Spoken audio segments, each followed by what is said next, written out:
Hello, welcome everyone. Thank you so much for taking the time today. I'm here with Jesse Miller from PowerPSA/PowerGRYD. Hey Jesse, how you doing today? Hey, Mark, glad to be here. Super excited to get into this conversation. Yeah, it's been coming for a while now. We've been talking about doing this, and we finally found some time on both of our calendars to get it done. So I'm excited to get into what it does take to scale a vCISO program. Yeah, no, absolutely. I think we rescheduled two or three times, so this is it. We're here. We're doing it.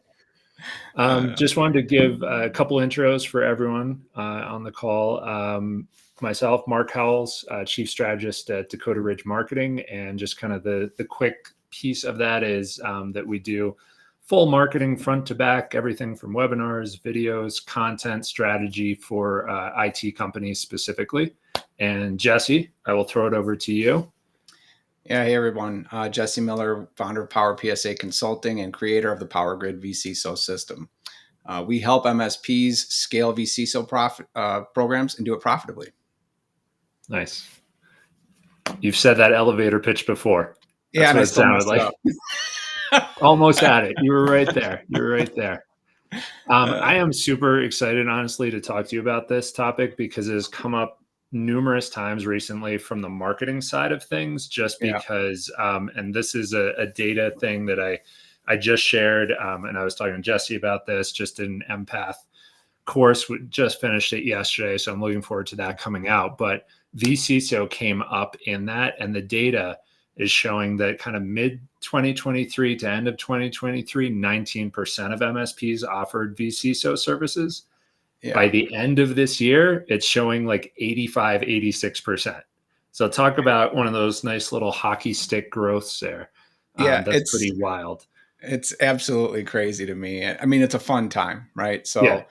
So, as the former CISO of an MSP and who was building vCISO programs back in 2014, when you had to explain to people what that acronym actually meant, and not that you don't have to explain it these days. I think we're getting an adoption. But MSPs are starting to really see that the way forward and the way out of that commoditized market is what I call vertical integration, right? So when you think of manufacturing, how do manufacturers traditionally increase profitability and increase stickiness with their client base as they get vertically integrated, right? They buy and start operating pieces of their supply chain. And so you have this new piece of the technology supply chain, so to speak, which Mhm. is security strategy or cybersecurity. And if you're not doing it, you're giving that really core piece away to a third party or even sometimes a competitor and creating churn. So MSPs, I think, are really understanding that they need to get on board and they need to start building these programs and finding an answer for their clients because their clients are asking for it at the end of the day. Yeah. 100%. And just a reminder for everyone on as we go through this, if you have any questions, comments, anything like that, awesome stuff for Jesse, whatever it may be, Yeah. just throw it into the comments there on LinkedIn and we can see it here and bring it right in. Yeah. Um, Common misconceptions, just jumping right into the questions here for you. What are Yeah. some common misconceptions about these services that you're encountering? Well, so it's interesting. I mean, I think the easiest or lowest hanging fruit there is that, I don't need a vCISO or our customers Mm, don't need vCISOs if we're talking about an MSP, right? But we have to then start thinking about, what is a vCISO? And I may be jumping the gun on some other questions we were going to talk about, but yeah, it really does how you define vCISO, quote unquote, for your MSP really yeah. depends on what I call your organizational DNA, right? So what are your people skill sets? What does your client base look like? What does their makeup look like? What type of security services do they have? What type of security services can you provide and are you willing to provide? All those things, and what are your mission, vision, and core values, right? All this Mhm. in your culture. This all blends into what I call your organizational DNA. And so that's going to shape what a vCISO program will look like for your MSP and for your client base. But broadly, to not be too nebulous about all of that, I see it as in three categories. Okay. So you have your SMB vCISO service. That's going to be much more tactical than a traditionally thought of enterprise CISO role.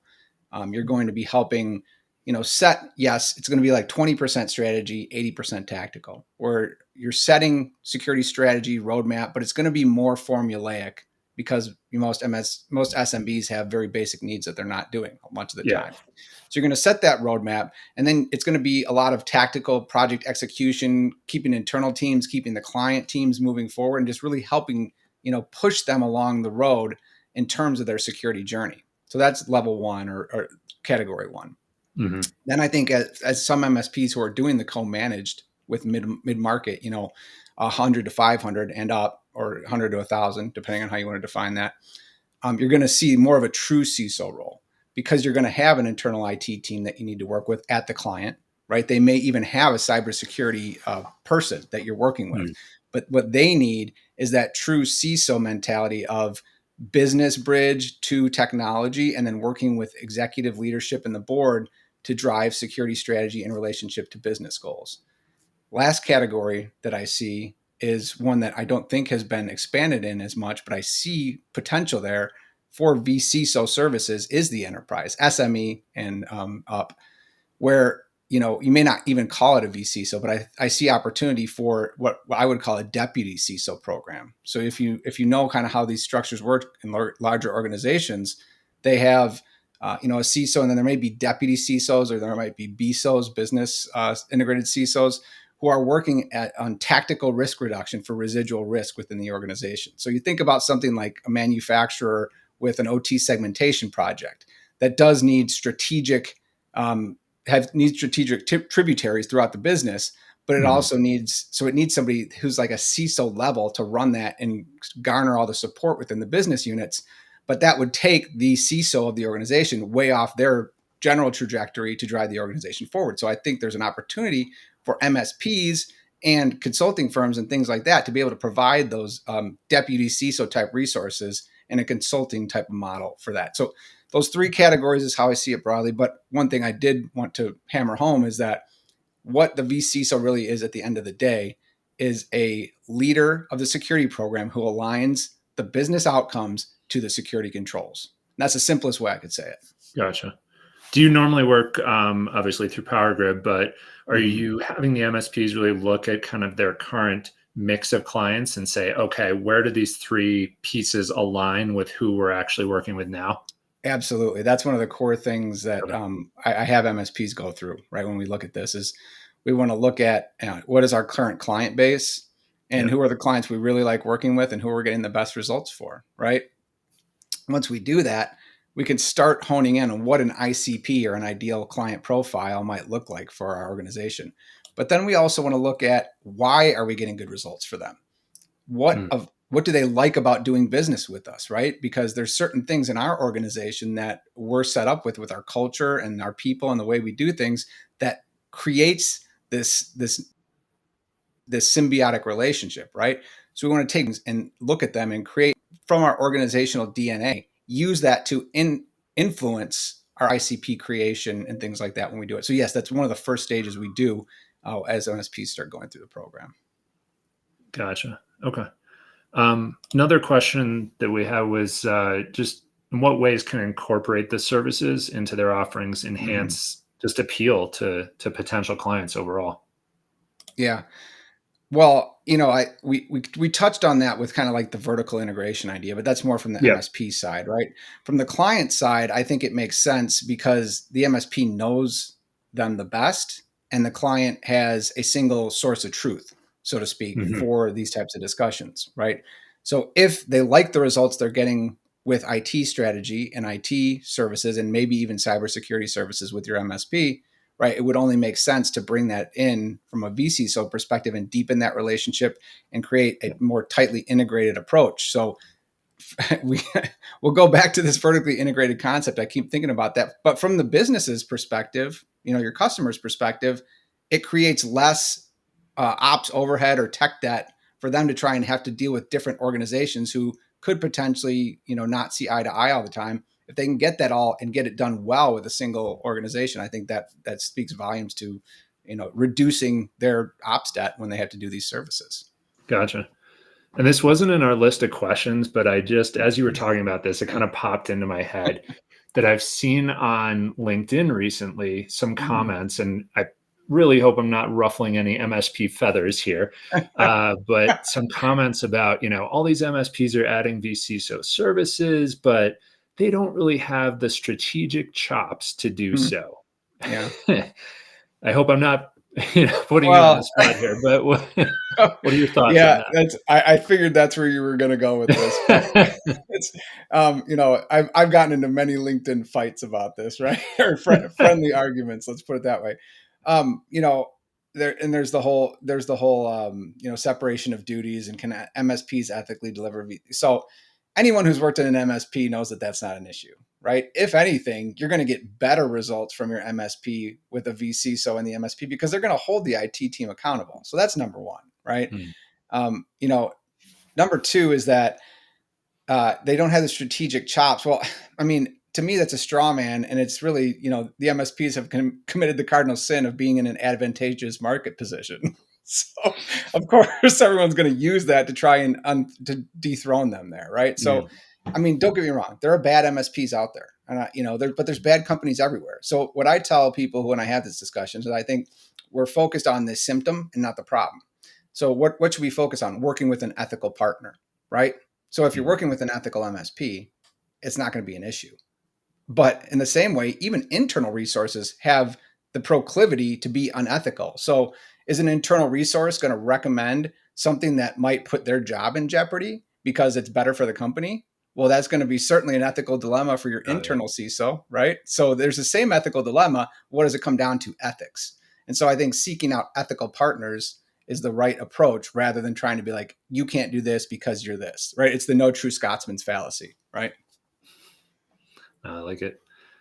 So, okay, I'm bought in. I'm an MSP. I either, have some vCISO services right now. I'm thinking Mm-hmm. about adding them. I'm one of the 85% that are building that out Mm-hmm. this year. What are really, as you see it, kind of some must-have skills Yeah. if I'm looking to add these in? Well, I think dedication and staying power, right? So what I tell MSPs when I work with them is I say, who's going to be the person dedicated to making sure this is successful? If you don't, if you're not willing to kind of, put the effort into doing that, and you're like, so this is where we get into ethics. We're like, oh yeah, we're going to offer MSP, we're going to offer vCISO, and we'll put it on our line card, and we'll kind of like figure it out if and when we get a deal. Like that's not the way that you're going to be Mm. successful doing it, right? If anything, you're going to create churn, and you're going to spread your people thin. You're just going to create problems for your organization, right? Any revenue you get from that is going to be bad revenue, because it's going to create tech and ops debt that is unsustainable. So number one is somebody who's dedicated. And I will say number two is an upskilling plan for your people. But that comes with creating accountability in the organization. So when you put someone in charge of it and say, this is your job, the person may not be at that point 100% there, but Mm. then they're going to go out and do research. They're going to start learning. I mean, it was the trajectory I took, back early 2000s when I started doing this, and I didn't know how to do it. I was a network engineer, right? But they said, we want to do a vCISO program, or we want to build a security program. And so I went and took my CISSP classes. I went and took SANS courses. I went and learned everything I could about every framework I could, and Mm. it's a couple year process to start getting to that place where you're, fully fledged to do it. But again, being committed and having a company that's going to put those resources into you and grow you is the way that you start to create this program. Now, it's a build versus buy dilemma, right? If you want to get going, you may need to hire somebody who has those skills and then create a talent pipeline. But that's another thing we do in the PowerGRYD is we put systems in, so when vCISOs are delivering these reports and working on these, we have junior people on the team that are part of that and riding along. You start to create that talent pipeline and those personnel plans within your organization. So, Gotcha. yeah, kind of a long answer there, but I'd say short is make sure you're dedicated, you have an accountable party, and an upskilling and talent bench plan for your people. Yeah. Is there anything, and this comes from just obviously in my mind as the marketing side of things, when we're Yeah. looking at strategy versus tactics, it's Yeah. just not necessarily two different people, but kind of two different people on the Yeah. strategy side. Is there anything that an MSP should be looking for internally or externally to say, this is our person, this is who we want leading the charge here? Yeah. I mean, I think you need somebody who understands business somewhat, You Mm. know, I say, you know, if you can find that unicorn engineer or account manager that customers love talking to and they're super curious and they're highly, you know, technical, that's a great role to have.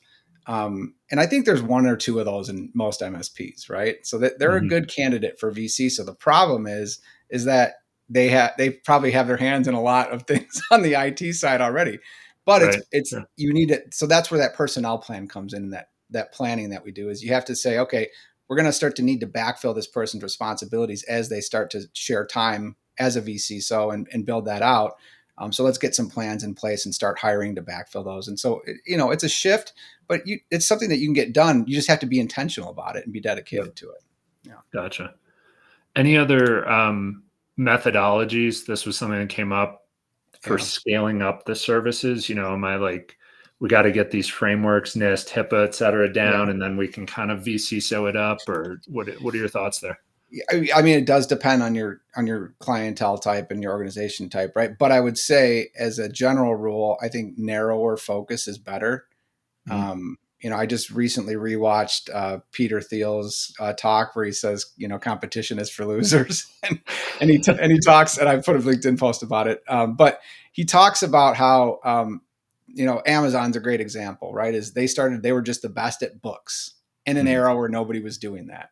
So I think narrow focus and domination of really small market segments is a real good way to get started because you can be really tight in your value prop. You can Mm. build out a process then, like Amazon did, to then replicate that across the different business lines and business segments. So That's right. I think focus is your friend when you're starting to scale these things out. Cool. No, that makes sense. You know, it feeds into one more thing to that is it feeds into, like, if you have one or two people that you're trained to do this, if they know a really narrow type of business that they can get repeatable results Mm. for, it allows them to scale and learn better too, right? So it feeds into operations from the strategy side of things as well. Gotcha. Gotcha. Okay. And then what about just tool side of things? Any tools that you could recommend to an MSP? Yeah. Well, you know, I'm going to shamelessly plug my sponsors in the power. So, but no, I love Synomi as a vCISO platform for a tool. Empath, right? For Yep. upskilling. Yeah, Mark, you just finished up your class there. So anyone that's not, you know, on the Empath platform, highly recommend they get there. You get a free couple licenses for Empath with the PowerGRYD as well. And then also Exigence, which is an IR planning and management platform that allows MSPs to get really tight IR processes and plans built out for their clients in a shorter amount of time. So Nice. those are the three that sponsor me. But I will say that that I'm partners with. I shouldn't say they sponsor me. Those are Right. my three partners in the PowerGRYD.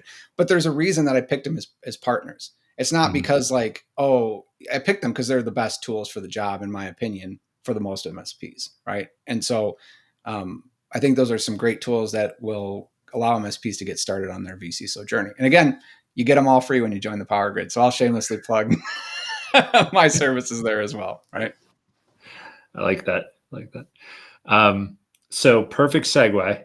Before we get into kind of how do I get clients for my vCISO Mm-hmm. services and everything like that, Yeah. let's hear more about just PowerGRYD and kind of what's the core mission. How do you support Yeah. vCISOs?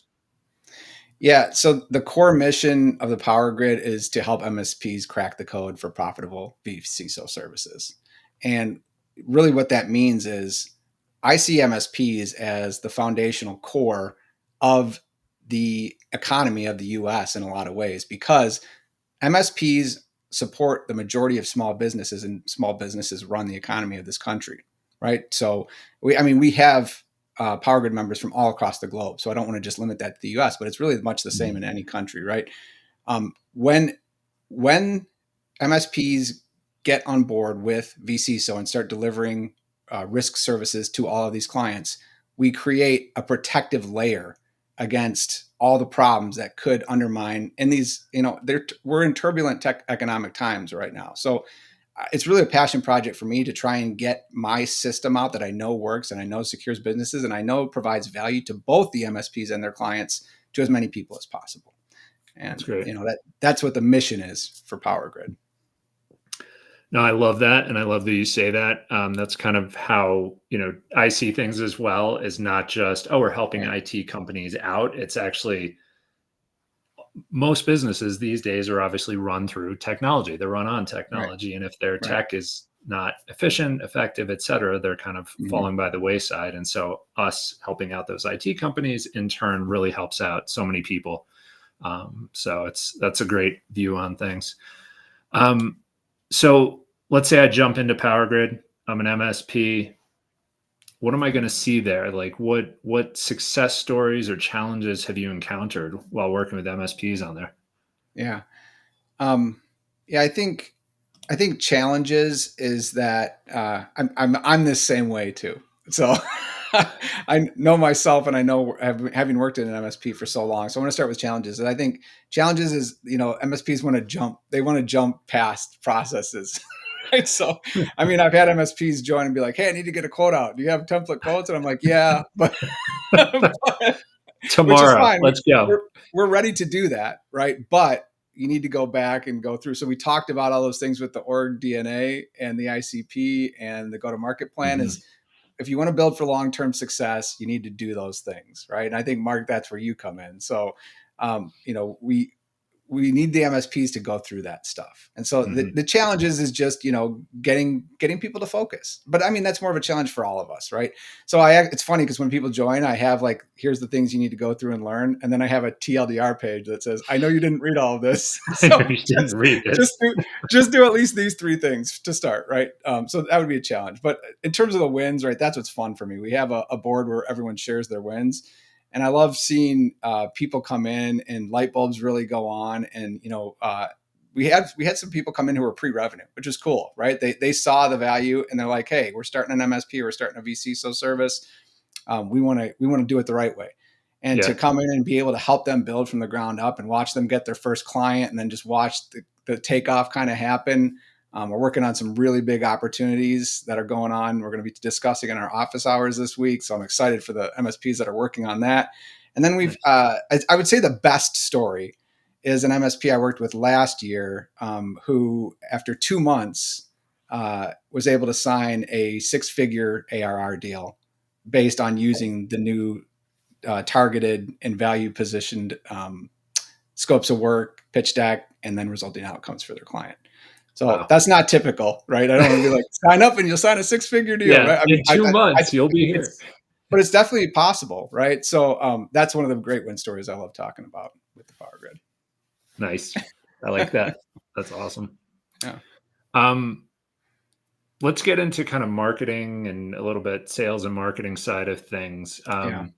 Any strategies that you found most effective in conveying the value of vCISO services? And quick aside, there's a stat showing 80% of CEOs say cybersecurity is a concern, and only 25% feel fully protected. Yeah. So there's a need out there. We know about all the breaches happening, all that good stuff in the news. What do you think? Yeah, I mean, I think what's most effective is using, again, gong.io. They're a famous sales training platform, but they've got a lot of great concepts and resources out there. But one thing they talk about is the nexus. So you have to find what the nexus is for your clients and what that means for their business. So let me explain that just real quickly. Is talking about letting the best way to position services is positioning them as a business enabler, right? So when you talk about vCISO services, we want to talk about how those enable the business. Remember, way back at the beginning of this, I said a vCISO's job is to take business outcomes and translate them into cybersecurity controls, right? So a way that I always position that is say, hey, our job and what we're trying to do with our services is to get you the best mileage for your security dollar, Mm, right? So we want to take and say, what do you need to do, but what do you not have to do? And taking that nexus and saying, hey, we know about this. This goes back to focus and knowing about a small market segment and being really plugged into it. We know that this is going on in your industry. There's these 3 major problems or shifts in thinking that are going on with your customer base right now. Well, here's how a vCISO service helps you enable and build on those.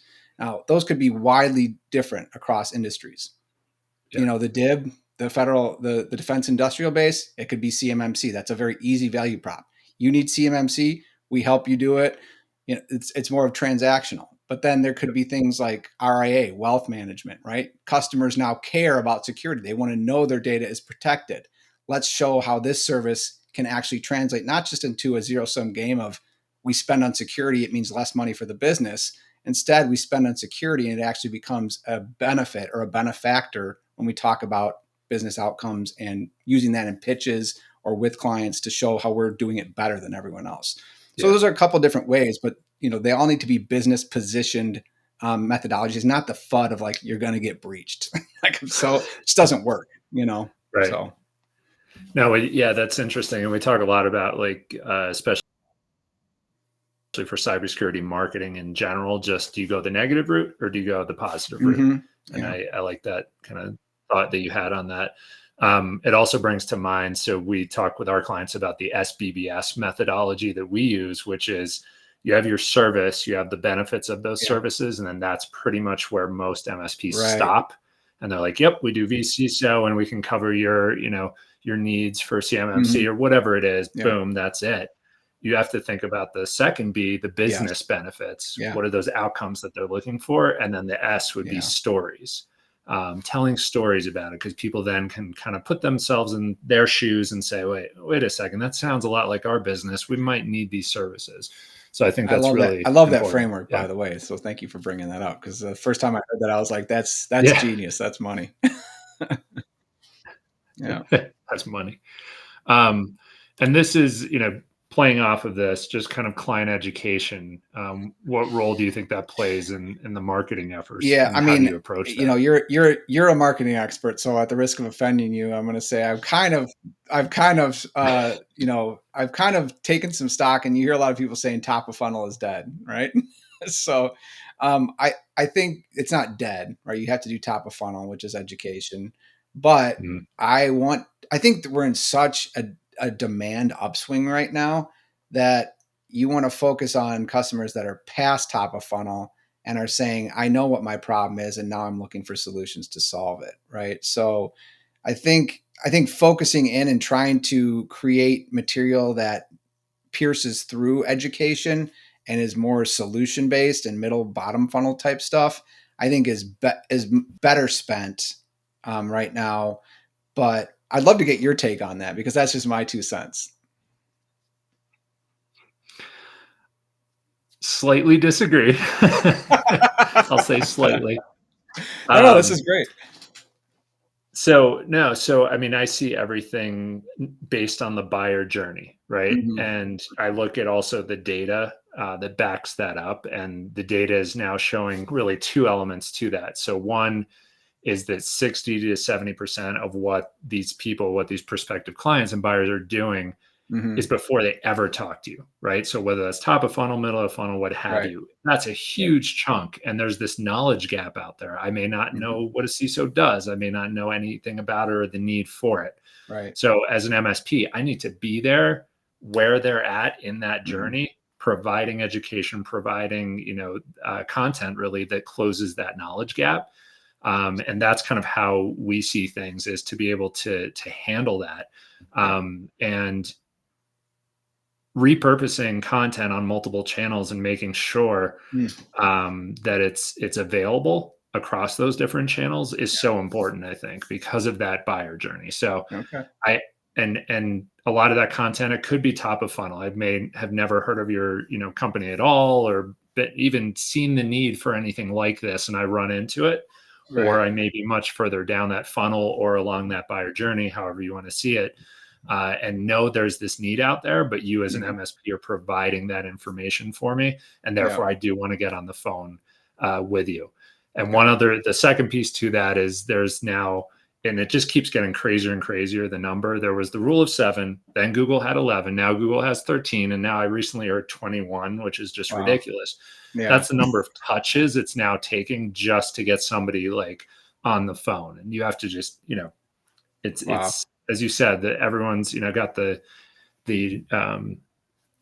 time of a goldfish. I'm trying to think of the word right now, but Yeah. which is ironic in a way. But I don't have the attention span. That's it. There There we you go. go. The attention span of a goldfish. Everyone does, and everyone's inundated with LinkedIn messages and Yeah. content and news stories, and it's just so much these days that you have to be there in an effective, engaging way. And that's what we talk about now: enhanced content. And I'm totally going down this path, but No, enhanced content it's, where a block of text doesn't cut it anymore. You need the videos, the infographics, the yeah. diagrams, all these different elements. And now with Google bringing out AI, everything's kind of changed now, where you have to shift all your content to that. Circling back, I think you got to be there front to back. Yeah. I'll say that That's much. and I was going to say, and that's why Mark comes in and talks to the PowerGRYD members about marketing, and I don't do that. Don't listen to Jesse. No, just No, funny. so moving on from that, let's see. I think, marketing wise, we've covered it. I think you need to be there. A lot of different tactics and strategies you can use. Anything that you kind of recommend to people on the marketing side of things that you're like this, to educate people about Yeah. vCISO? I just want to kind of finalize that with you. Yeah, I mean, so I think social media is a great way to do it. I'm a Okay. big I'm a big believer in LinkedIn. I do a ton of my marketing and retargeting and stuff on LinkedIn. So I've seen that work really well.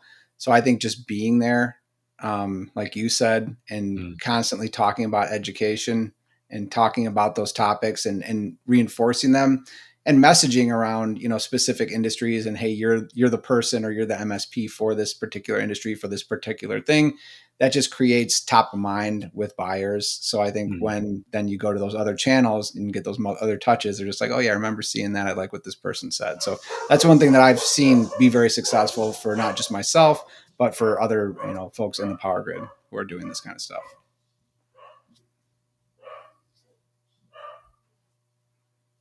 Yeah. And everything in the background. Oh, you did hear that. I was wondering if you're hearing the dogs barking. I don't know if I cut it.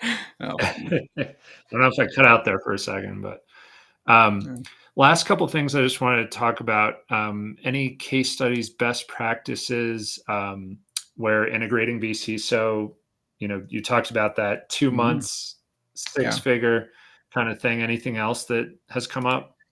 Yeah, there was one MSP that I was working with, who, and it's one I like to tell. You talked about stories, right? This is a story I always like to tell because it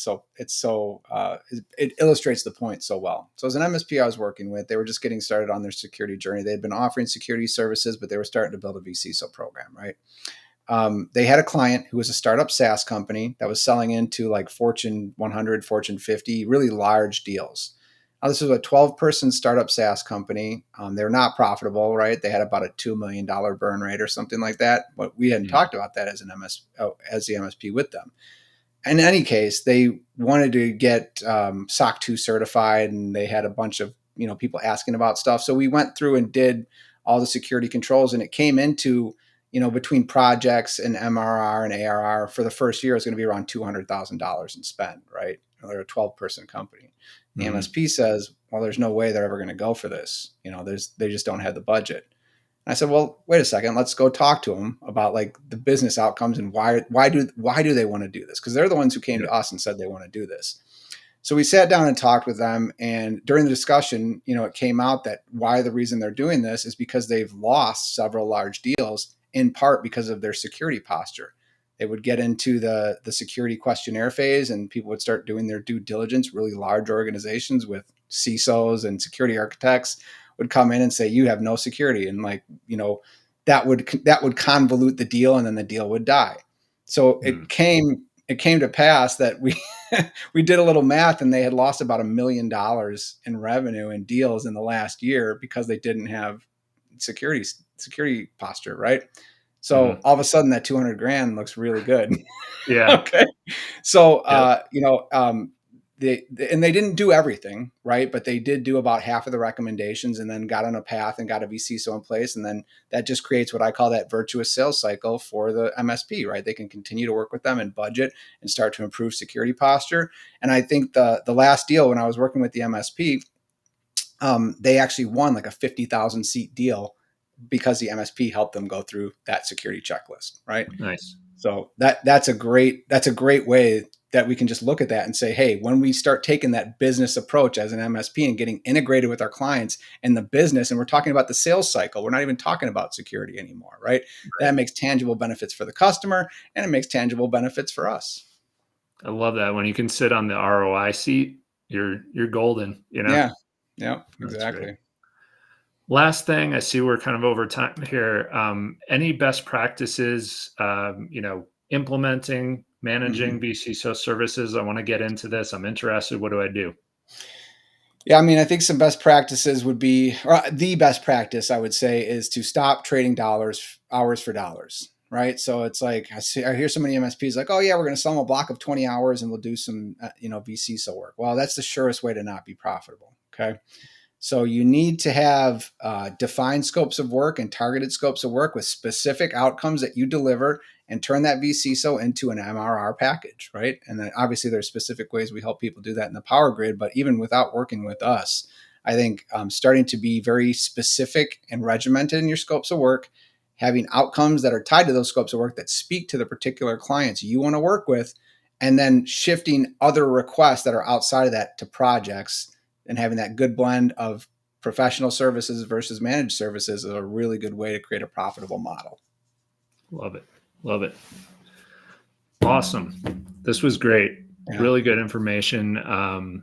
Thank you so much for your time, and thank you to everyone watching. If we want to get a hold of you, Jesse, how do we do it? Yeah, hit the link right there. You can drop me a message on LinkedIn. I'm always on LinkedIn if you want to chat, or if you want to learn more about the PowerGRYD, visit the link there, powergrid.group, and we're happy to talk about helping you crack that code to vCISO profits. Sounds good. All right. Well, Jesse, thank you again so much, and everyone have a great day.